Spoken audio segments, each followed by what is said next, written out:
capítulo 19, o verso 1, e depois nós vamos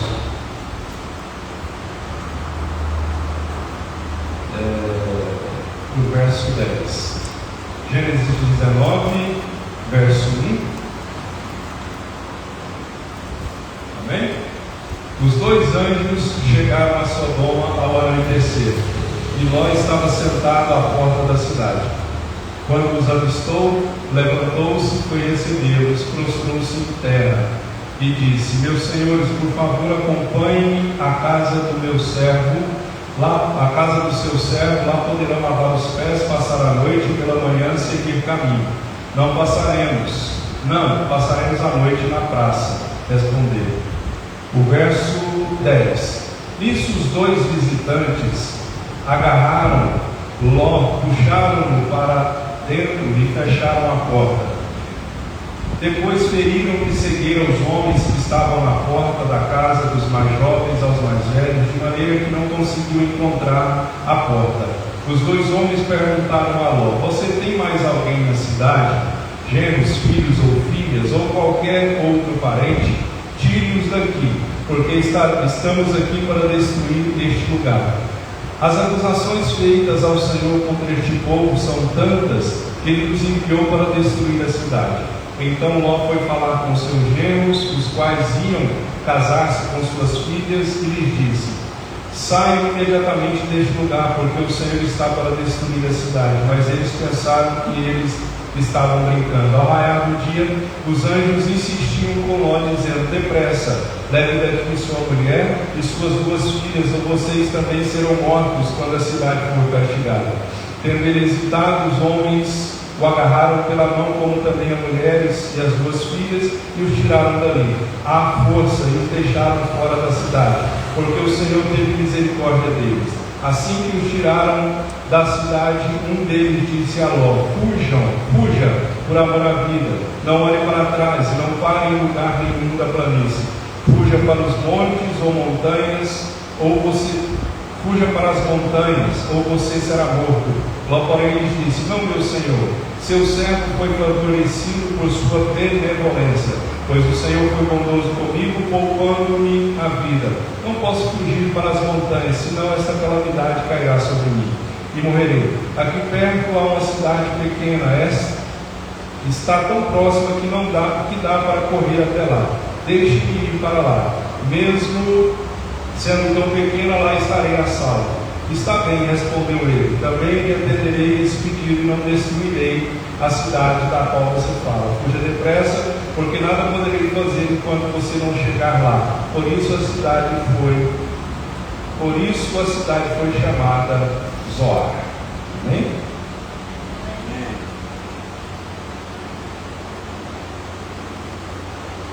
Mateus vai colocar ali. Hoje o Miguel está viajando.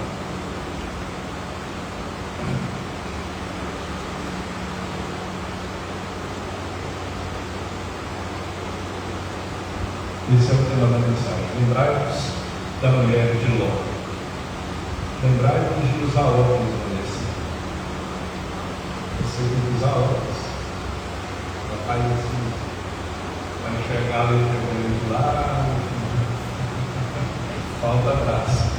Quem não, né? Jesus, esse é o tema da mensagem.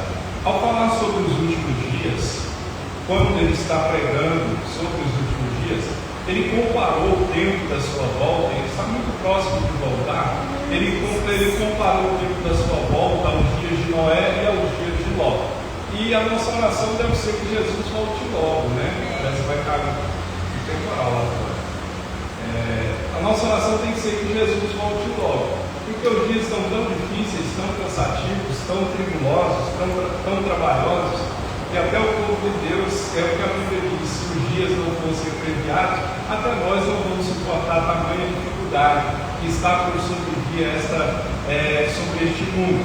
Então, quando Jesus está falando sobre a sua volta, que ele vai voltar, ele compara o tempo da sua volta a essa passagem aqui de Ló, né, ele compara também a sua volta aos dias de Noé e aos dias de Ló. Esses dias, tanto de Noé quanto de Ló, não eram dias de ignorância religiosa, eram dias que nós estamos vivendo hoje também. Eram dias de rotina espiritual vazia. As pessoas estavam tão ocupadas com atividades comuns da vida, que elas comiam, elas bebiam, elas compravam, elas vendiam, elas plantavam e construíam, coisas normais que todos nós fazemos: comer, beber, comprar, vender, plantar, construir. Mas nessa época nada parecia indicar um julgamento, um juízo divino que estava prestes a acontecer. E a gente percebe que as pessoas, elas viviam sem temor a Deus, como muitos estão vivendo hoje, sem temor a Deus, casando, bebendo, desfrutando da vida, não tendo tempo para Deus. Bancos vazios em igreja mostram isso, que as pessoas, elas não estão mais preocupadas em buscar ao Senhor. Eu me converti numa época que, quando se falava de oração, a igreja enchia. Eu me converti num tempo e, quando se falava em evangelizar, todo mundo ia.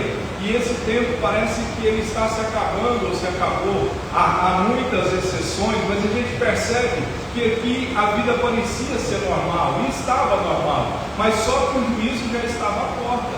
E é o que acontece. Só que entre todos os moradores de Sodoma e Gomorra, a Bíblia conta que havia uma família que ela recebeu graça, que é a família de Ló. Nós podemos nos perguntar por que Deus resolveu destruir, fulminar Sodoma e Gomorra. Ele destruiu porque havia muita corrupção moral. Era uma corrupção moral extrema, violência, um pecado generalizado. E Deus, a Bíblia no texto aqui fala que o pecado dessa cidade chegou até a Deus, tamanha era a dificuldade que o pecado produzia. E a gente olha para o texto que essa família foi avisada. Dentre todos daquela família, eles foram chamados para sair, eles foram conduzidos para fora da cidade antes do fogo cair. E aqui a gente aprende o seguinte: Deus, ele não apenas avisa que vai vir o juízo, Deus, ele sempre dá oportunidade de escape. Pode ter certeza absoluta que quando um juízo está prestes a vir a alguém, a alguma pessoa, a alguma nação, a alguma família, pode ter certeza absoluta que Deus, ele vai avisar. Mas além de avisar, ele dá a oportunidade do escape. Ele sempre avisa. Amós capítulo 3, verso 7 diz que Amós 3, 7? Que Deus não faz nada sem antes revelar aos seus servos, os profetas. Então, Deus, em sua graça, Deus, em sua misericórdia, achou essa família, a família de Ló, e a gente percebe que Deus não apenas avisa essa família, Deus deu a oportunidade deles escaparem, mas havia uma condição. A condição para escapar era não olhar para trás. Era uma ordem simples, não é? Não olhar para trás, era uma ordem simples, mas ela era espiritual. E quando Deus manda não olhar para trás, Deus estava dizendo para aquela família, para eles não sentirem saudade do lugar que Deus havia decidido julgar. É sobre isso que fala essa mensagem. É que muitas vezes nós sentimos saudades ou queremos alimentar alguma coisa que já não é mais para nós. E a gente entende pelo texto que a esposa de Ló, ela não apenas volta fisicamente para Sodoma, ela volta no coração. É por causa disso que Jesus deixa um dos menores versículos da Bíblia, mas uma das maiores advertências que a Bíblia contém. Jesus usa um versículo pequeno, mas para dar uma advertência gigantesca. Qual era? Lembrai-vos da mulher de Ló. Não é apenas uma lembrança histórica que nós temos que ter. Deus está nos alertando. Eu sei que você é convertido, eu sei que você teme o Senhor, eu sei que você é salvo, eu sei que você depende do Senhor, mas muitas vezes nós temos um certo saudosismo das coisas do passado. Nós olhamos para trás e achamos que as coisas do passado eram melhor. Lembrando aí eu cantando esta música, meu Jesus, Salvador, outro igual. É um tempo, pelo menos do meu ministério, que era um tempo bom, né? Quem congregou conosco lá na igreja Nascendo para Cristo, não é?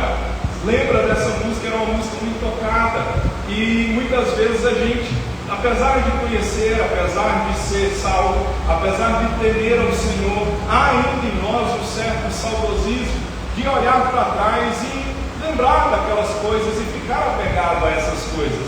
E a gente percebe que havia uma orientação clara e direta.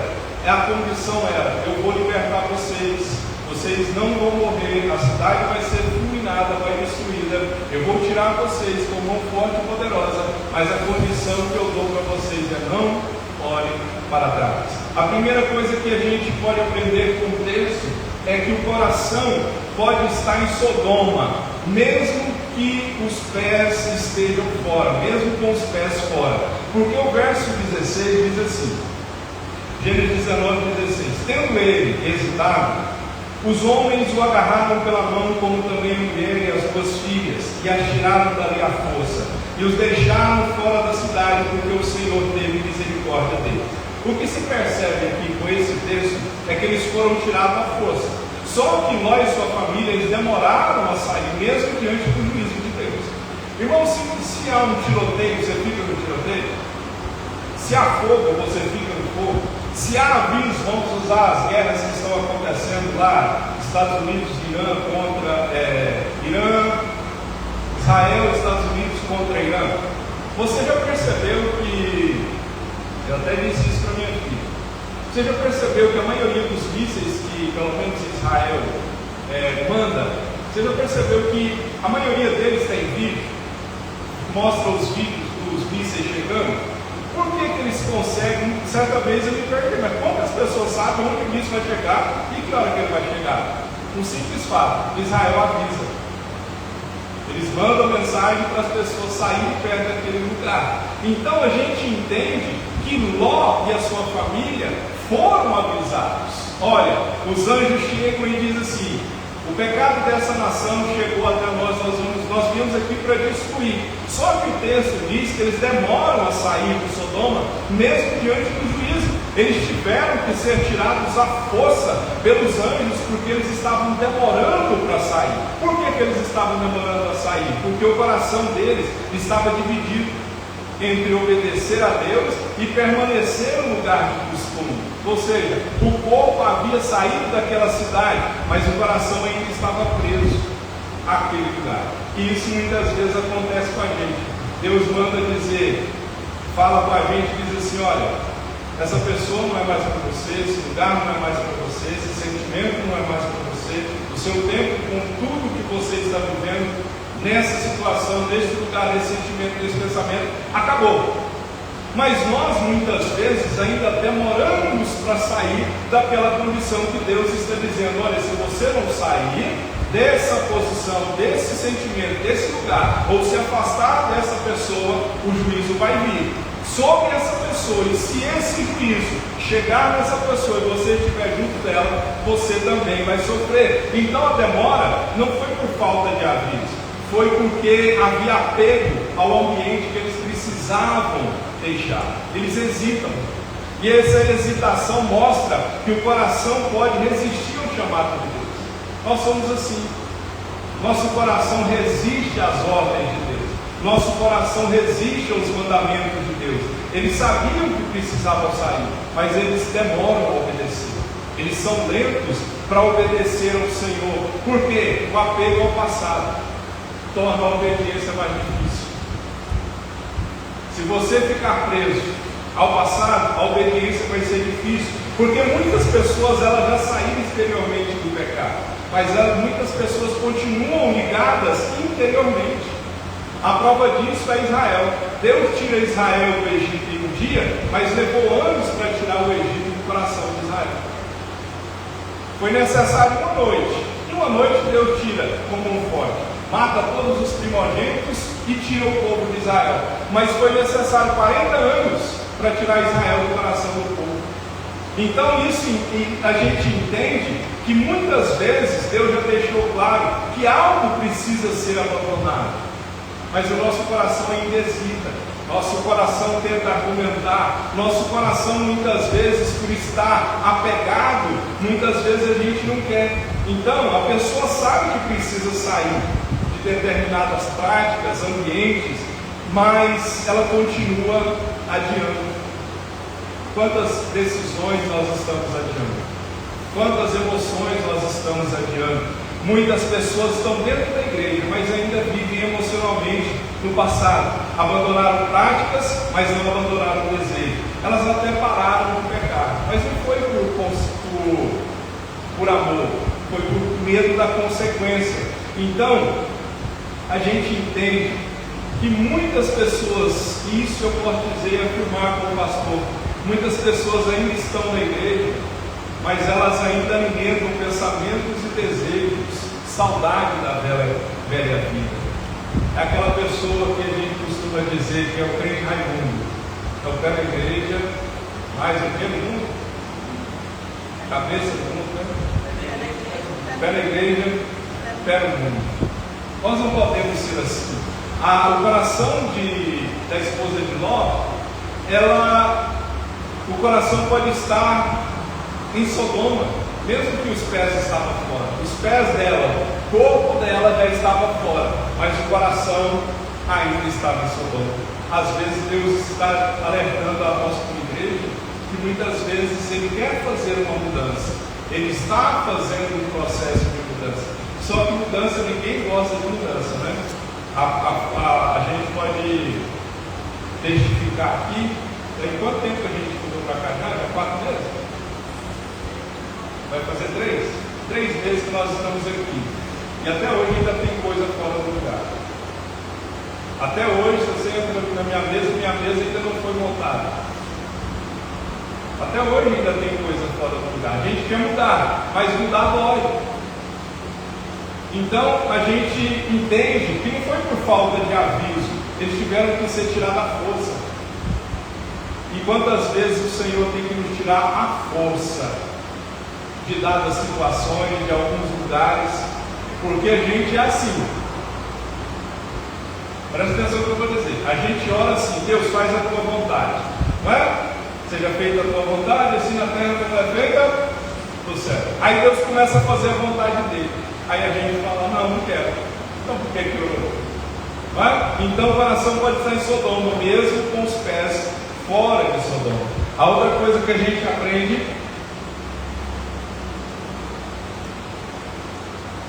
que quem manda está ali, do lado de Mateus.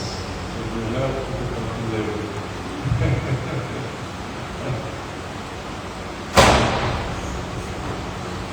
Ô Jesus voltando ao positivo. É só uma porta, pode deixar, né? É só uma porta fechando, por causa do tempo. Obediente. Não. Senhor, cuidado. Isso. A obediência parcial também é desobediência. Porque o verso, ali é o verso 17. Assim que os tiraram da cidade, um deles disse a Ló: fujam por amor à vida, não olhem para trás e não parem em lugar nenhum da planície. Fuja para as montanhas, ou você será morto. Aqui a ordem era clara: não olhar para trás. Só que a mulher de Ló, ela caminha. Por que a obediência dela foi parcial? Porque o corpo dela, o texto diz que o corpo dela tinha saído já da cidade, mas o coração dela estava na cidade. Ou seja, ela começa a obedecer, pois ela sai da cidade, mas ela não completa a obediência porque ela não obedece a ordem clara, ela não obedece o detalhe. Ela caminhou, mas ela desobedeceu a ordem que era: não olhe para trás. Não foi adultério, não foi idolatria, foi apenas um olhar. Você vê que apenas um olhar destruiu a vida de uma mulher. Então a gente olha que esse pequeno olhar mostrou onde estava o tesouro dela. A Bíblia diz que onde estiver o seu tesouro, onde estiver o seu coração, aí vai estar o seu tesouro. E quando ela, nesse pequeno olhar, demonstra que ela estava apegada àquilo que Deus estava julgando. Irmão, se você ou eu estamos apegados a alguém, alguma coisa, algum lugar que Deus está exercendo julgamento, dou um conselho: desapega, OLX. porque senão o juízo de Deus vai vir sobre você, que está apegado àquela pessoa. E normalmente quando Deus está fazendo algum juízo em alguém próximo de nós, a gente, no intuito de querer ajudar, coloca a mão onde não é para colocar. Eu já fiz isso, você já fez isso, e Deus já me usou para falar para muita gente: tira sua mãozinha daí, porque a minha está aí. E o que acontece aqui? O olhar para trás mostra que ela sentia saudade de um lugar que precisava ser abandonado. Mostrava saudade de um lugar que precisava ser abandonado. Então o olhar dessa mulher não foi apenas um movimento físico. Quando ela olha para trás, mostra que o coração dela estava dividido entre a direção de Deus e o passado que ela deveria deixar. Nosso coração não pode ser dividido. Nosso coração, nós temos que entender que Jesus, ele usa esse episódio como uma advertência. Lembre-se da mulher de Ló. Então, todas as vezes que você estiver olhando para trás, o problema não foi desobedecer apenas a instrução, foi revelar que o coração dela estava apegado ao que Deus mandou deixar. Irmãos, façam uma autoanálise aí. Tem alguma coisa no seu coração que Deus está mandando você deixar? Tem algum sentimento que Deus está mandando você deixar? Tem alguma pessoa que Deus está mandando você deixar? Tem algum local que Deus está mandando? Alguma coisa? Eu não sei. Analise você. Deus está usando esta mensagem, porque caminhar com Deus exige rompimentos. Caminhar com Deus exige ruptura. Romper. Porque Jesus, ele foi claro em Lucas 9:62, ninguém que põe mão no arado e olha para trás é apto para o reino de Deus. Não tem como eu e você avançar espiritualmente com o coração preso. Não tem como. Nós temos que romper. Jesus não disse assim: quem quiser vir após mim, negue-se a si mesmo, tome a sua cruz e me siga. Então, a mulher de Ló não conseguiu renunciar àquilo que Deus estava operando o julgamento. Então, quando ela olha para trás, ela mostra que ela estava apegada ao que Deus estava julgando. E quando a gente fica olhando demais, Deus está dizendo: você está olhando para aquilo que eu quero julgar, e estou julgando. Então, muitos querem a salvação, mas não querem renúncia. Então, não fique alimentando saudade daquilo que Deus mandou condenar ou mandou abandonar. Outra coisa que o texto diz: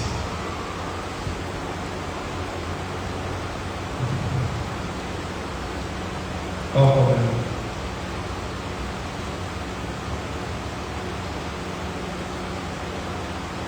O maior perigo não era o fogo, era a saudade.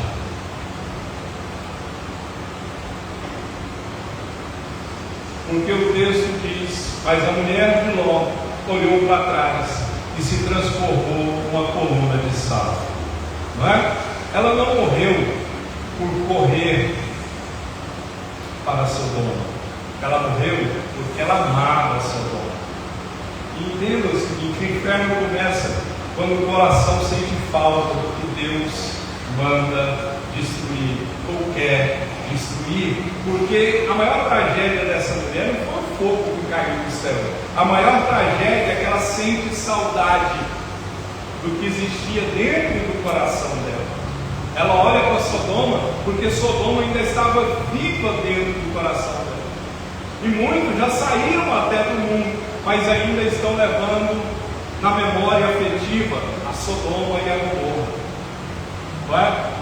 É o que eu sempre tenho falado. Tem muitas igrejas que estão cheias. Louvado seja Deus por isso.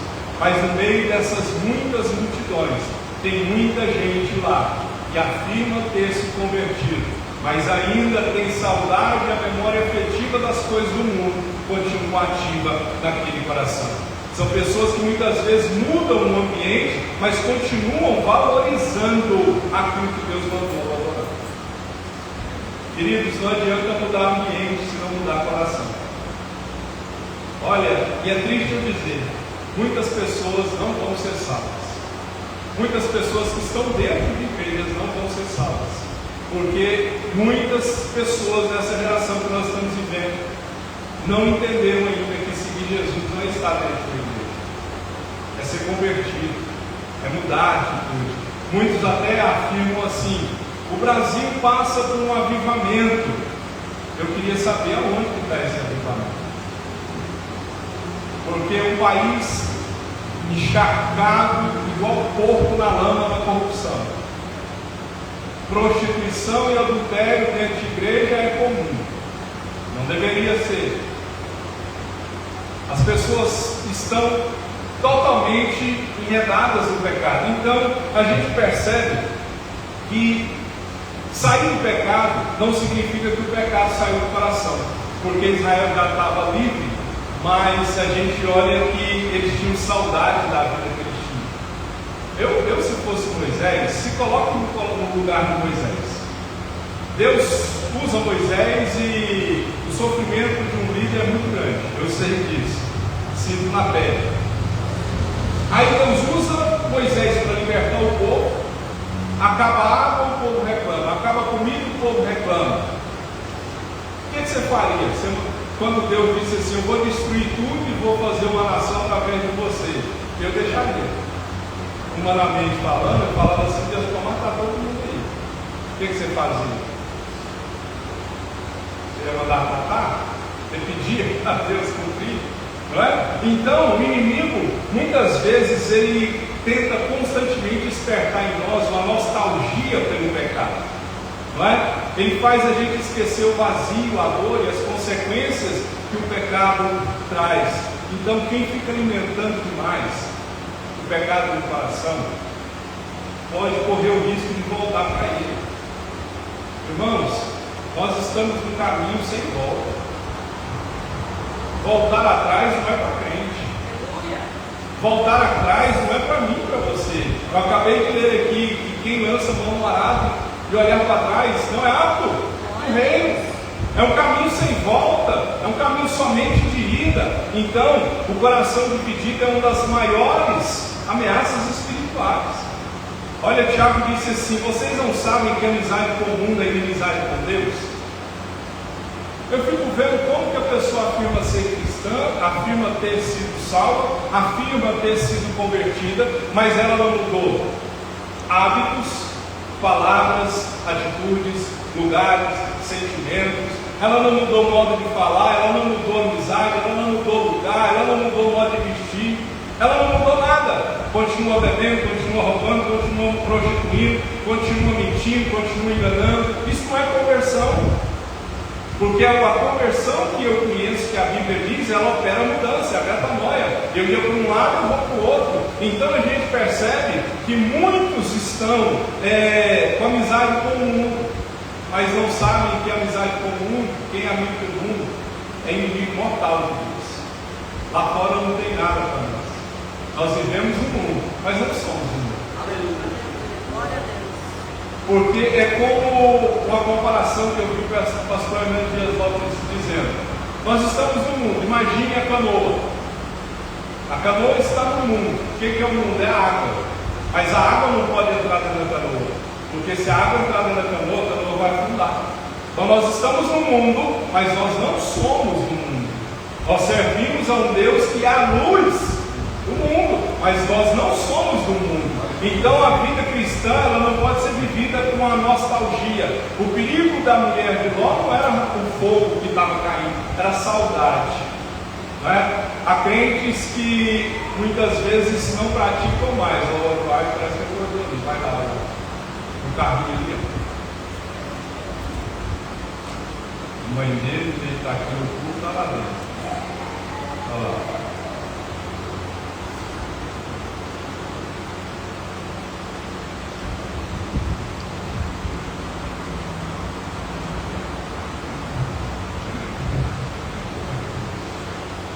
E o que acontece? O que eu estava falando? Há crentes, né, que não praticam mais o pecado. É isso que fala essa mensagem. Às vezes muitas pessoas não estão praticando mais o pecado. O problema não é praticar, o problema é ficar alimentando a saudade do pecado. Não é? Porque muitas pessoas têm saudade das conversas, do ambiente, dos hábitos da vida antiga, das amizades que havia. Então quem fica romantizando demais o pecado vai se esfriar espiritualmente, porque Deus não chamou o seu povo para viver olhando para trás. Filipenses 3,13, Paulo disse assim: esquecendo-me das coisas que para trás ficaram e avançando para as que estão adiante de mim. A mulher de Ló não está cansada, porque ela não conseguiu esquecer da coisa que ficou para trás. Ela não conseguiu, ela tinha saudade. Então nós não podemos alimentar a memória afetiva que nos mantinha no pecado. Outra coisa que o texto nos ensina é que quem vive dividido não chega ao destino. Isso aqui é importante. Verso 30: Ló partiu de Zoar com as suas 2 filhas e passou a viver nas montanhas, porque tinha medo de permanecer em Zoar. Ele e suas 2 filhas ficaram morando numa caverna. O que é interessante é que quem vive dividido, com saudade, o crente Raimundo, o pé da igreja, o pé no mundo, ele está dividido, o coração da pessoa está dividido. Ela não vai chegar ao destino. Qual é o destino do crente? Céu. Alguns encontrarão o céu através da morte. Paulo disse que o último inimigo a ser enfrentado por mim e por você é a morte, não é? Muitos encontrarão Cristo através da morte, não é? A maioria de nós, como eu disse, costumo dizer, daqui a 50 anos, a maioria de nós já vai ter ido para a glória. É ou não é verdade? Só os mais novos, que podem durar mais um pouquinho, mas os mais velhos, não duram muito tempo não. É porque eu quero que morra? Não é. É a vida, é ou não é? Nós aprendemos na escola, em ciências, eu me lembro disso. Está aqui a bióloga. A bióloga que não pratica biologia. Sabia que ela é bióloga? É bióloga. Vai ter meio de barato.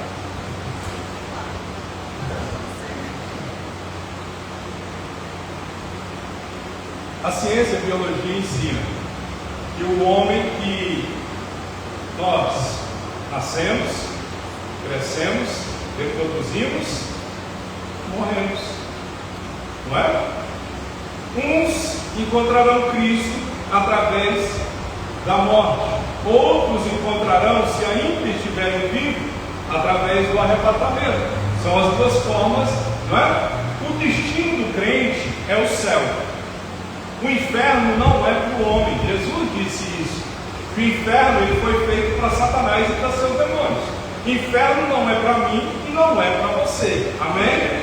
Se eu morrer agora, se você morrer agora, o nosso destino é o céu. Você crê nisso?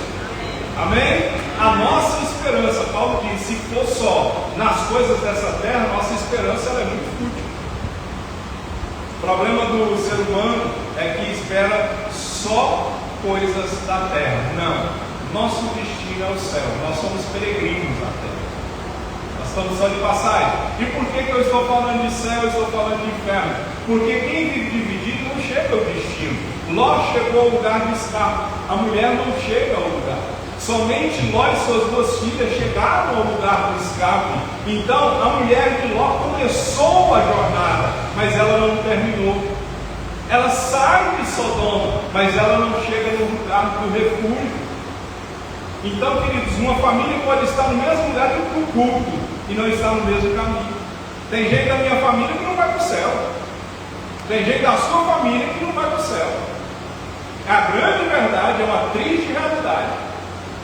Então pode estar um casal na igreja.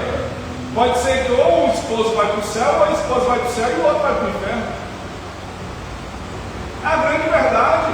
Então o que acontece aqui? Ela começa bem a jornada, ela sai de Sodoma, mas por estar presa, ela não termina a caminhada. Eles caminhavam juntos no início, mas o final foi diferente. Eu fico muito triste quando eu olho lá atrás e quando eu vejo pessoas que se converteram através do meu ministério, ou quando Nesses anos todos, que eu olho para essas pessoas, estão totalmente desviadas, separadas conjugalmente, vivem na prostituição, na pornografia, vivem nos vícios, vivem em boteco,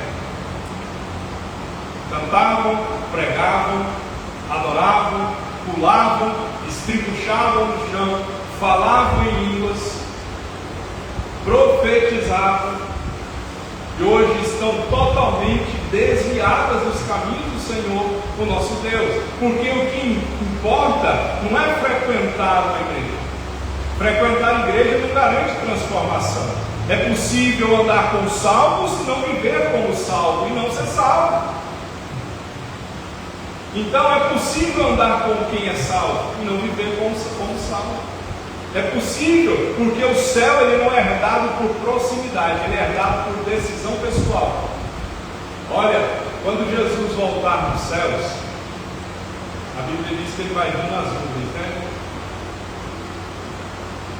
Vai arrebatar a igreja, os mortos irão à igreja. Depois ele arrebata a igreja. Você acha que o que não é salvo vai ter oportunidade de agarrar na perna do que é salvo e passar na brecha? Não. Ezequiel capítulo 18 diz que a salvação é individual. Cuide da sua. Cuide da sua vida espiritual. É individual. O céu não é herdado por proximidade. Então você pode andar com quem é salvo e não ser salvo. Então entenda, isso é muito sério. Isso revela que iniciar uma caminhada não é o suficiente. A mulher tem que logo começa a caminhada. Os anjos aparecem lá, ó, sai que eu vou destruir tudo. Ela começa, ela sai da cidade, mas o coração está lá na cidade. Ela começa bem, mas não importa começar bem, tem que terminar. Tem que terminar.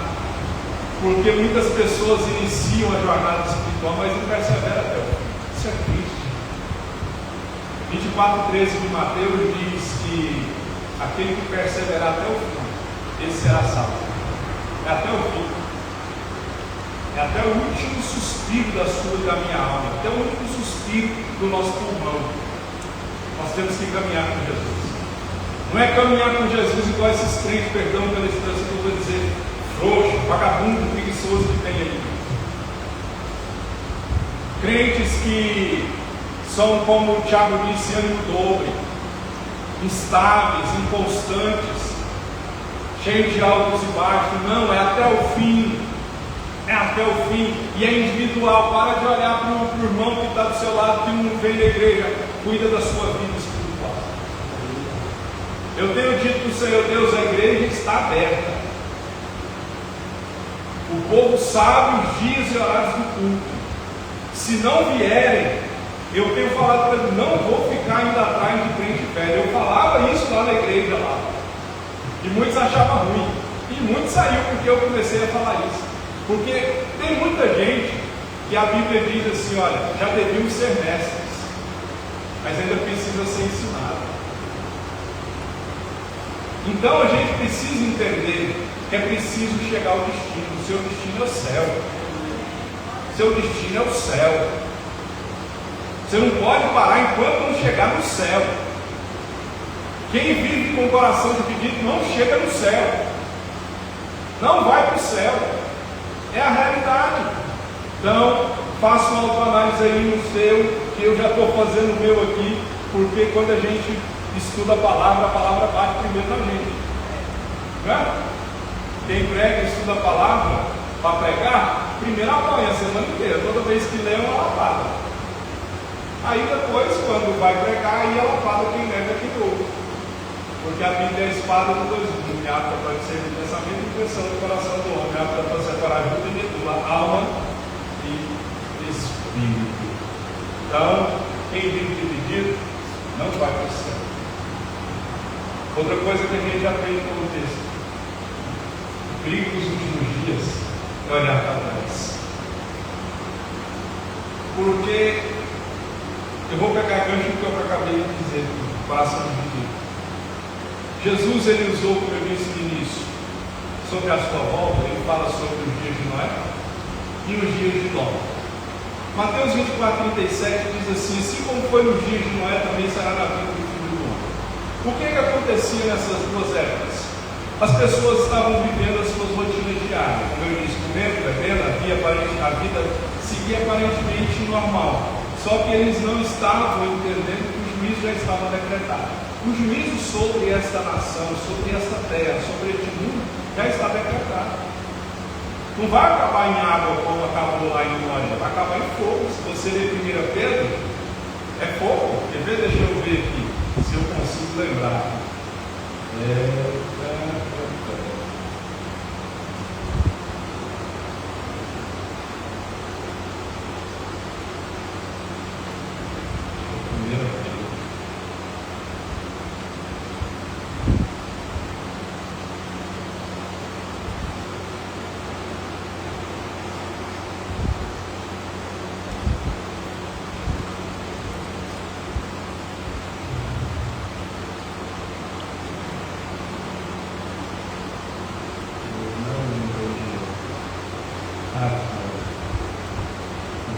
Pedro 2, verso 4. Deus não poupou os anjos que pecaram, mas os lançou no inferno, prendendo-os em abismos tenebrosos, a fim de serem reservados para o juízo. Ele não poupou o mundo, ele não poupou o mundo antigo quando trouxe o dilúvio sobre aquele povo ímpio, mas preservou Noé, pregador da justiça, e mais 7 pessoas. Também condenou a cidade de Sodoma e Gomorra, reduzindo-as a cinza, tornando-as exemplo do que acontecerá aos ímpios, mas livrou Ló, um injusto que se afligia com o seu procedimento libertino, dos que não tinham princípios morais, pois vivendo entre eles todos os dias, aquele justo se atormentava a sua alma por causa das maldades que se disse ouvir. Vemos, portanto, que o Senhor sabe livrar os piedosos da provação e manter em castigo os ímpios para o dia do juízo, especialmente os que seguem os desejos impuros da carne e desprezam a autoridade.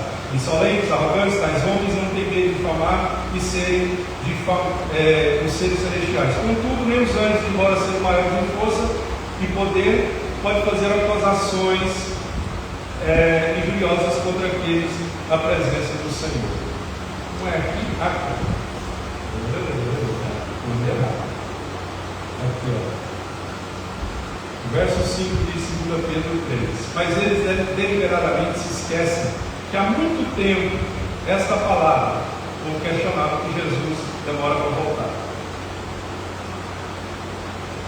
Os céus e terra existem e está formada pela água. Pela água o mundo daquele tempo foi submerso e destruído.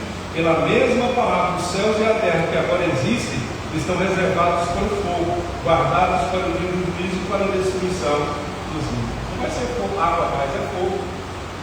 Você vê que a temperatura da terra está aumentando. Enfim, o perigo é olhar para trás. E o grande problema aqui, sabe qual é? Que muitas pessoas, eu sempre falo isso, não vão para o céu por causa de coisas boas. Te explico. São coisas boas que deixam as pessoas fora do céu. O que as pessoas na época de Noé e na época de Ló faziam? Comiam, bebiam, casavam-se e davam-se em casamento. Hoje, muitas pessoas estão tão ocupadas fazendo coisas boas, passeando, viajando, comendo, bebendo, indo para o cinema, indo para restaurantes, que essas coisas boas têm consumido o tempo tanto do coração das pessoas, que as pessoas não estão buscando mais o Senhor como deveriam buscar. E nesse problema, muitas pessoas vão ficar fora do céu, porque estão tão apegadas a fazer essas coisas, que estão se esquecendo do primordial. Buscar em primeiro lugar o reino de Deus, e a sua justiça, e as demais coisas serão acrescentadas. Para terminar, quando eu falava isso lá na igreja, lá no centro, alguém sempre dizia amém. É porque quer ir embora, né? Não diga quando eu disser está terminando, você não diz amém, não, porque você vai dizer que você quer ir embora. Ou você vai dizer, ai, graças a Deus, pastor, não para de falar. Fala muito. Eu já pensei nisso muitas vezes. Eu quero que eu cante falar, mas tem que falar. Se eu não falar, Jesus me pega. Outra coisa que esse texto nos traz entendimento: a graça salva, mas também manda não voltar. A graça salva, mas ela também diz para não voltar. Eu vou ler o texto ali eu só coloquei a descrição, com muita coisa para ler, mas eu vou ler todo o texto. São 2 Pedro 2, 20 ao 22. Você consegue colocar aí e voltar mais? Deus é feio.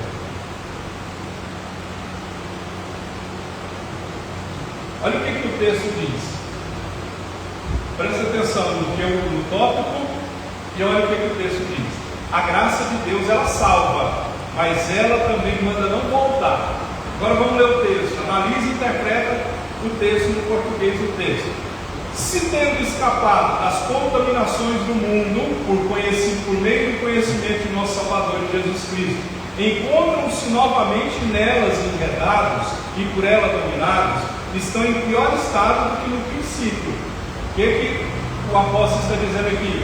Conheceu a Bíblia, conheceu Jesus, conheceu a igreja, passou por um processo de transformação, mas o que está dizendo? Vou ler de novo. Se tendo escapado das contaminações do pecado, do mundo, por meio do conhecimento do nosso Salvador Jesus Cristo, encontram-se novamente enredados e por elas dominados, estão em pior estado do que no princípio. A Bíblia não diz que quando o demônio sai, ele vai, rodeia, passeia pela terra, e ele volta. Ele volta para achar, para ver se a casa está vazia. O que é a casa? Coração. Se a casa estiver vazia, a Bíblia diz que ele traz mais 7 demônios, e o estado do homem se torna pior do que o primeiro. E a Bíblia está dizendo aqui que estão em estado pior do que no princípio. Vamos continuar? Teria sido melhor que não tivessem conhecido o caminho da justiça, do que depois de o terem conhecido, voltarem as costas para o santo mandamento que lhes foi transmitido. Era melhor não ter conhecido Deus. Confirma-se neles que é verdadeiro provérbio: o cão voltou ao seu vomito, e ainda a porca lavada voltou-se a revolver-se na lama. Ou seja, a graça salva, mas nós não temos a permissão de voltar para o pecado. Eu conheço muita gente que diz que se converteu, mas voltou para a religião antiga. Né? Vou falar o nome, porque, cara. Eu conheço muita gente que diz se converter, mas não mudou nada. Nós já falamos isso aqui. Então, Deus perdoa, a graça perdoa, a graça salva, mas ela opera a transformação de vida. Pedro aqui descreve a situação de pessoas que chegaram a escapar das contaminações do mundo. Houve libertação, houve conhecimento da verdade, houve saída de um estado de corrupção espiritual. Entretanto, o texto alerta o perigo de voltar ao lugar do qual foram tirados.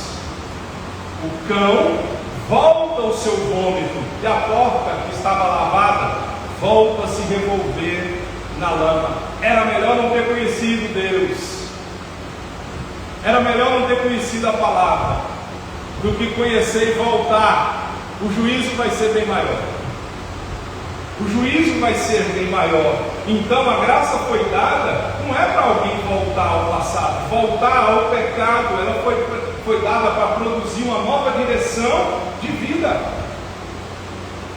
A Bíblia não diz assim, 2 Coríntios 5,17: se alguém está em Cristo, é nova criatura, as coisas velhas se passaram, tudo se fez novo. Então, a graça, ela salva, mas nós não podemos voltar. Não pode voltar ao pecado original, não pode voltar ao pecado anterior, né? Então, a mulher de Ló, lembre-se dela. Para resumir aqui, você é a nova criatura, coisas velhas se passaram, você não pode mais voltar. Se o meu e o seu coração for dividido entre Deus e as coisas deste mundo, nós não chegaremos ao destino que é o céu. Então nós precisamos firmar o nosso coração em Cristo Jesus. Coloque-se de pé em nome de Jesus. Vamos orar para que o Senhor guarde o nosso coração, para que nós possamos lembrar da mulher de Ló, e que quando nós estivermos passando por algum tipo de dificuldade, que nós não venhamos ter um certo saudosismo de olhar para trás e dizer que era melhor, porque muitas pessoas, como a mulher de Ló, ainda estão apegadas às coisas que se foram. Pai, aqui estamos em nome de Jesus, crendo que o Senhor é o Deus que nos salvou. Cremos que o Senhor é um Deus que tem algo novo, ó Deus, para nós e através de nós. Somos nova criatura do Senhor, e hoje o Senhor nos fez lembrar da mulher de Ló. Havia uma exortação para ela deixar aquele lugar. Havia uma orientação clara para ela deixar, ó Deus, não só fisicamente, mas interiormente. Só que ela deixa aquele lugar de destruição e de juízo, simplesmente fisicamente. Quantas vezes, Senhor, nós retardamos decisões? Quantas vezes nós adiamos decisões? Quantas vezes o Senhor tem que pegar em nossa mão e nos empurrar com força, fechando alguma porta, fazendo com que alguma coisa, ó Deus, de ruim aconteça, para que a gente se mova. Foi assim, ó Deus, com a mulher de Ló e com a família de Ló, com o próprio Ló. Os anjos tiveram que segurar a força e tirá-los a força, porque eles ainda estavam, ó Deus, duvidando que o juízo viria. Quantas vezes o Senhor tem falado conosco? Quantas vezes o Senhor tem nos alertado, ó Deus, do juízo e dos perigos de não ouvir e obedecer ao Senhor? Mas muitas vezes, Senhor, nós não estamos dando atenção. E o Senhor está dizendo: se não mudar, o juízo vai vir. Se não parar, o juízo vai vir. Se não houver a conversão e o arrependimento, o juízo vai vir. Se não sair desta pessoa ou deste lugar, ou parar com este pecado, eu, Senhor, virei com o fogo que eu sou, que é o fogo consumidor. E mesmo assim, muitos estão, ó Deus, desobedecendo. Muitos estão achando que o Senhor é um Deus de brincadeira. Mas quando o Senhor fala que vai destruir, que vai tirar, que vai fechar a porta, quem pode impedir o agir do Senhor? A palavra diz que dura coisa é cair na mão do Senhor. Aqui estamos, ó Deus, com o coração arrependido, porque queremos, ó Deus, mudar, ó Deus, o interior do nosso coração.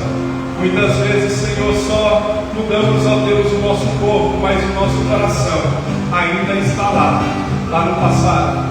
Lá, ó Deus, no sentimento, lá naquele lugar, lá, ó Deus, atrás, com saudade. E o coração dividido nunca chega ao destino. Nosso destino não é o inferno, nosso destino é o céu. Que o Senhor possa despertar esta igreja e toda a nação brasileira, porque muitos nesta nação estão, ó Deus, achando que estão salvos, estão dentro da igreja, mas o coração ainda está lá no mundo. Estão honrando o Senhor com a boca, mas o coração está longe do Senhor. Estão, ó Deus, orando por enfermos, profetizando, mas a tua palavra diz que nem todo aquele que me diz Senhor, Senhor, entrará no reino do céu. E isso, Senhor, é muito perigoso. Que o Senhor desperte a nós, Senhor, porque a morte chega para todos. E nós precisamos estar preparados, ó Deus, andando em santidade, andando em retidão com o Senhor, buscando ao Senhor de todo o nosso coração. Que nós, ó Deus, não tenhamos um coração dividido, um coração cheio de ânimo todo. Um dia está bem, outro dia não. Um dia confia, outro dia desconfia. Um dia adora, outro dia murmura. Um dia pede, outro dia fica ansioso e age sem esperar. Ah, Senhor, a ira do Senhor com relação a nós e a esta igreja, lembra da sua misericórdia. Lembra que o Senhor é um Deus clemente, compassivo, tardio e cigrado. Tenha piedade de nós, da nossa casa, tenha piedade desta igreja e daqueles que congregam nesta igreja. Que o povo que aqui tem ouvido a tua palavra, mas não tem dado atenção, tem entrado no ouvido e saído no outro. Que o Senhor tem já operado juízo em muitos. Ó Deus, que o Senhor tenha piedade e misericórdia. Porque, ó Deus, a mulher de Ló, ela hoje é um memorial de que nós não podemos ficar apegados às coisas nós não estamos aqui, ó Deus, brincando de servir ou pregar o Senhor. Nós estamos aqui para ser mudados, para ser, ó Deus, transformados, para ser corrigidos, para ser exortados, para receber realmente puxões de orelha, porque são esses puxões de orelha que colocam o nosso coração aonde ele deve estar, que é nos pés do Senhor. Que o Senhor guarde o nosso coração, para nós não pecarmos contra o Senhor. Guarde o nosso coração, Pai, para que o nosso coração não seja um coração volúvel, que muda com as circunstâncias. Que o nosso coração não esteja apegado a Sodoma e muito menos a Gomorra. Que o nosso coração chegue ao destino do céu. Eu peço ao Senhor, em nome de Jesus. Aleluia. Glória ao Senhor.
Esse é o momento dos dízimos e das ofertas, e igreja nenhuma permanece com portas abertas se não houver contribuição. E nós sabemos que todos estão passando por dificuldades financeiras, todos nós. Mas quando se fala de dízimo e oferta, é o trabalho da formiguinha. É um ajudando com o que pode. Não faça nada se você não puder fazer. Não tire da sua casa para ofertar ou dizimar. Mas nós temos que ser despertados para dízimo e para oferta. Nós não podemos ter apego a essas coisas, porque nós sabemos que aqui o lugar é bem alto, mas eu sirvo um Deus que Ele é poderoso para suprir as necessidades. Amém? Então a minha oração é que Deus prospere você financeiramente, para você poder ajudar a igreja do Senhor nosso Deus. E no decorrer dessa semana, ore por essa igreja. Amém? Ore pelas finanças dessa igreja, porque realmente não tem sido fácil, mas nós estamos de pé aqui. Amém? Ore pelas finanças da igreja, e nós temos que chorar por essa igreja. Então, no decorrer dessa semana, ore, jejue por essa igreja, jejue pelo pastor que nos prega aqui. Amém? Jejue e ore por mim. Esse é o meu pedido que eu faço para você, porque se eu cair, não cai. Amém? Então ore por mim, para que Deus possa nos manter de pé, apesar das dificuldades que nós temos enfrentado.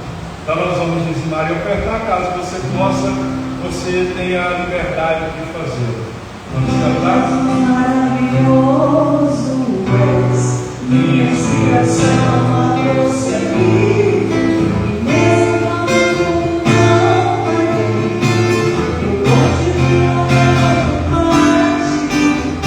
Senhor,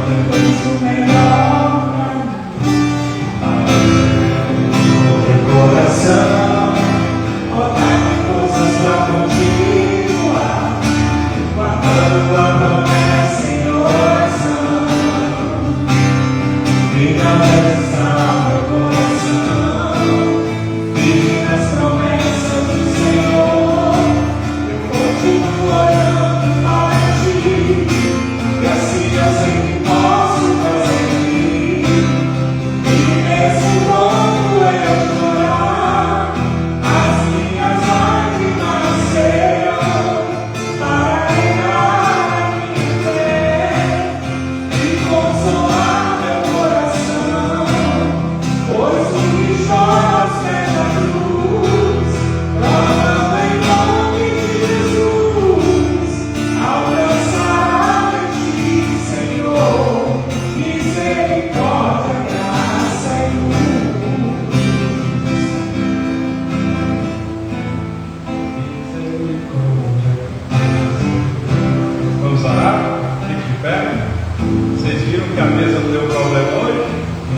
cartão do pastor. Então vocês dizem a oferta para nós pagarmos. Amém? Vamos orar, vamos agradecer ao Senhor. Que o Senhor te abençoe, te fortaleça, te dê graça, te dê paz, te livre do mal, sustente você, sua casa, sua família, e que você seja como José, onde você colocar as mãos venha prosperar. Amém? Que você seja como o Senhor nosso Deus quer para você. Por isso eu abençoo a casa da irmã Patrícia, eu abençoo a família dela, filho, pai, mãe, eu abençoo Deus abençoe a Yara. Eu abençoo a Sara em nome de Jesus, abençoo o Eduardo, abençoo o Iago, eu abençoo minha linda, amada e querida esposa, eu abençoo a minha filha Laura em nome de Jesus, eu abençoo minha nora Isadora, eu abençoo o Luiz Fernando e sua família, abençoo meu pai, abençoo todo mundo em nome de Jesus. E eu abençoo os meninos aqui atrás de mim, Mateus e Vanessa, em nome de Jesus. Está abençoado em nome do Pai, do Filho e do Espírito Santo. Pai, que a graça e a paz do Senhor seja sobre nós, que o Senhor guarde a nossa vida nessa semana, que o Senhor abra as portas tanto para esta igreja quanto para mim, quanto para o seu povo. Abre as portas, ó Deus, onde elas não existem, supra as necessidades, ó Deus, físicas, emocionais, financeiras, familiares. Prospera esta igreja, prospera este povo, que sobre esta igreja haja uma luz, haja uma unção poderosa que atrai as pessoas a este lugar. Eu abençoo, ó Deus, a cada um, e que a graça, a paz, a comunhão e a consolação do Espírito Santo do Senhor seja sobre a sua vida, no nome de Jesus. Amém? Está terminado.